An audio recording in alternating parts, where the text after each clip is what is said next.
Iran യുദ്ധവും പശ്ചിമേഷ്യൻ സംഘർഷവും ആഗോള എണ്ണ വിപണിയിൽ എണ്ണവില എക്കാലത്തെയും ഉയർന്ന നിരക്കിൽ എത്തി നിൽക്കുമ്പോൾ ഇറാനുമായി യുദ്ധത്തിലല്ല എന്ന പ്രതികരണവുമായി ട്രംപ് ടീം. സൈനിക നടപടിക്ക് കോൺഗ്രസിന്റെ അംഗീകാരം നേടേണ്ട നിയമപരമായ സമയപരിധി അവസാനിക്കാനിരിക്കെയാണ് ഈ വെളിപ്പെടുത്തൽ. ഇറാനുമായുള്ള വെടിനിർത്തൽ സൈനിക നടപടിക്ക് കോൺഗ്രസിന്റെ അംഗീകാരം ആവശ്യമായ നിയമപരമായ സമയപരിധിയെ ഫലപ്രദമായി താൽക്കാലികമായി നിർത്തുന്നു എന്ന് അവർ വിശ്വസിക്കുന്നു. യുദ്ധത്തിന് കോൺഗ്രസിന്റെ അനുമതി തേടുന്നതിനുള്ള 60 ദിവസത്തെ സമയപരിധിയെക്കുറിച്ച് ചോദിച്ചപ്പോൾ നമ്മൾ യുദ്ധത്തിലല്ല എന്നായിരുന്നു മറുപടി. നമ്മൾ ഇപ്പോൾ സജീവമായി ബോംബിങ്ങോ വെടിവയ്പോ അല്ലെങ്കിൽ അതുപോലുള്ള മറ്റെന്തെങ്കിലും നടത്തുന്നുണ്ടെന്ന് കരുതുന്നില്ല. ഇപ്പോൾ ഞങ്ങൾ ഒരു സമാധാന ചർച്ച നടത്താൻ ശ്രമിക്കുകയാണ് എന്നായിരുന്നു ട്രംപ് ടീമിന്റെ വിശദീകരണം. ഇറാനുമായുള്ള സൈനിക സംഘർഷം 2 മാസം പിന്നിടുമ്പോഴാണ് ഈ വെളിപ്പെടുത്തൽ വന്നിരിക്കുന്നത്. 1973 നിയമപ്രകാരം ഒരു യുദ്ധത്തിന് കോൺഗ്രസ് അംഗീകാരം നൽകിയില്ലെങ്കിൽ പ്രസിഡന്റ് 60 ദിവസത്തിനുള്ളിൽ സൈനിക നടപടി അവസാനിപ്പിക്കണമെന്നുള്ളതാണ്. യുദ്ധത്തിൽ ഇറാനുമായുള്ള വെടിനിർത്തൽ നിലനിൽക്കുന്നുവെന്നായിരുന്നു പ്രതിരോധ സെക്രട്ടറി പീറ്റ് ഹെഗ്സെറ്റ് നിയമസഭാംഗങ്ങളോട് പറഞ്ഞത്. ഇക്കാര്യത്തിൽ വൈറ്റ് ഹൌസ് കൌൺസിലിന്റെയും അഭിപ്രായം പരിഗണിക്കും. എന്നാൽ നമ്മൾ ഇപ്പോൾ വെടിനിർത്തലിലാണ്. 60 ദിവസത്തെ സമയപരിധിയിൽ വെടിനിർത്തൽ നിലനിർത്തുകയോ അവസാനിപ്പിക്കുകയോ ചെയ്യുമെന്നായിരുന്നു ട്രംപ് ടീമിന്റെ പ്രതികരണം. ഫെബ്രുവരി 28-നാണ് ഇസ്രയേലും അമേരിക്കയും ഇറാനിയൻ നഗരങ്ങളിലും സംയുക്ത ആക്രമണം ആരംഭിച്ചത്. ഇറാന്റെ അന്നത്തെ പരമോന്നത നേതാവ് ആയത്തുള്ള അലി ഖമനേയി ഈ ആക്രമണത്തിൽ കൊല്ലപ്പെട്ടു. തുടർന്ന് ഇസ്രായേലിനെയും ഗൾഫ് രാജ്യങ്ങളിലെ സൈനിക താവളങ്ങളിലും ബോംബിട്ട് ഇറാൻ തിരിച്ചടിച്ചു. ഹോർമൂസ് കടലിടുക്ക് വഴിയുള്ള ഒരു പ്രധാന വാണിജ്യ കപ്പൽ പാതയും അവർ തടഞ്ഞു. ഇത് ആഗോള എണ്ണ വിപണിയിൽ വൻ വിലക്കയറ്റത്തിന് കാരണമായി. കോൺഗ്രസിന് അംഗീകാരം ലഭിച്ചില്ലെങ്കിലും യുദ്ധം അവസാനിപ്പിക്കേണ്ടി വരുമെന്നാണ് റിപ്പോർട്ടുകൾ.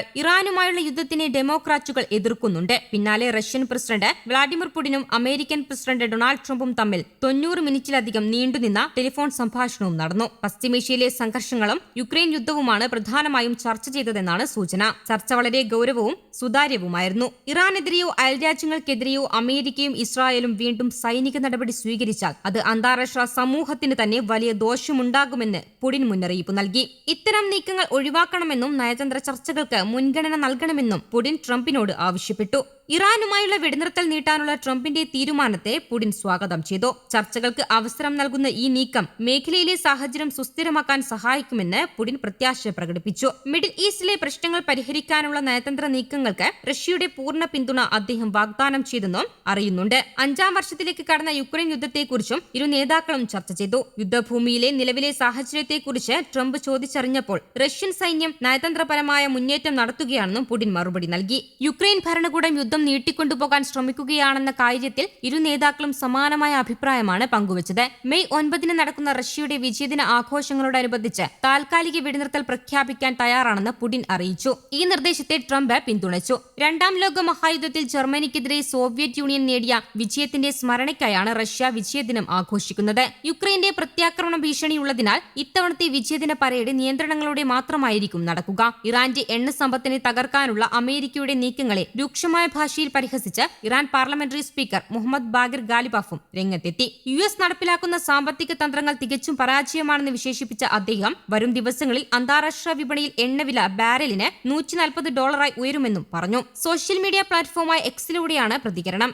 സൈനിക നടപടികൾ ആരംഭിച്ച് 3 ദിവസം പിന്നിട്ടിട്ടും ഇറാന്റെ ഒരൊറ്റ എണ്ണ ഉൽപാദന കേന്ദ്രത്തിന് പോലും നാശനഷ്ടങ്ങൾ സംഭവിച്ചിട്ടില്ല.